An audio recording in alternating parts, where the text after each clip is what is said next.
Bill O'Reilly commented on that study from the Pew Research Center, which I told you about last week. It pointed out that Christianity is on the decline in the United States, that about 1 percentage point per year we see a decline in those identifying as Christian in the U.S. Bill O'Reilly decides to weigh in. Does he point to the displeasure with Christian extremism in the U.S. as a sort of reason why people are moving away? No. Did he blame the general move towards science and secularism and away from religion? No. Did he point to the decreased need for religion given humans' increased understanding of the world around us? No. He blamed hip hop and rap for the decline in Christianity. Here's Bill O'Reilly. On the religious front, another poll, very provocative. According to a Pew Research study of more than 35,000 American adults, Christianity's on the decline. 2007, 78.4% of Americans described themselves as Christian. Last year, 2014, that number drops to 70.6%. Among the non-Christian faiths, Jewish Americans up slightly, Muslims up half a percentage point to just under 1% of the population.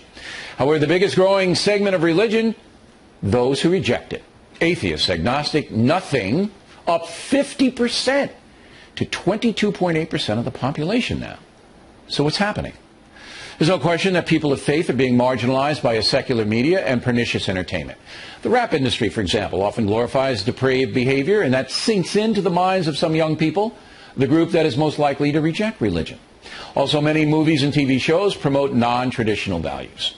Truth is, if you are a person of faith, the media generally thinks you are a loon. It used to be, Lewis, that rock music was corrupting people, right? It was Led Zeppelin is corrupting people and Pink Floyd is corrupting people. Yep. Then, pop music riddled with sexual innuendo that kids listen to. Pop music is corrupting people. And now it is rap, which happens to be traditionally, historically black music. But as it turns out, Bill O'Reilly is wrong because black people are not the group moving away from religion. If you look at that, you actually see that the African American community is one of the more religious communities by and large in the United States. So once again, Bill O'Reilly's racially tinged hypotheses about religion and culture and society are not only incredibly offensive to many people, they're also just not supported by fact.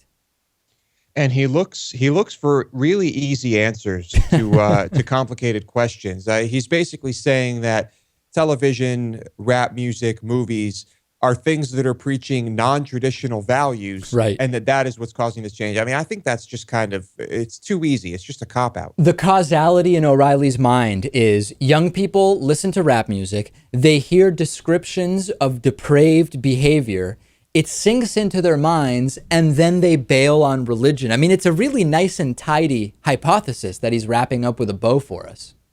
Yes, and it's he's killing two birds with one stone here. He gets to explain very easily why Christianity is on the decline, and he also gets to demonize rap music. Yeah, oh no, he's checking off a bunch of boxes. What's that? Kill two birds with one stone. Certainly, I think is the absolute right metaphor to apply here to Bill O'Reilly. Why do you think? Question for the audience. Leave it as a comment if you're watching on YouTube, or email us. Why are people moving away from religion? Do you think it is science? Do you think it is something about society and culture? Send us your thoughts. We'll compile some of the best responses, and then we'll do a follow-up on it. And we're doing a huge follow-up next with Dave Rubin about free speech and the idea of, I support free speech, but that idea we will discuss after the break.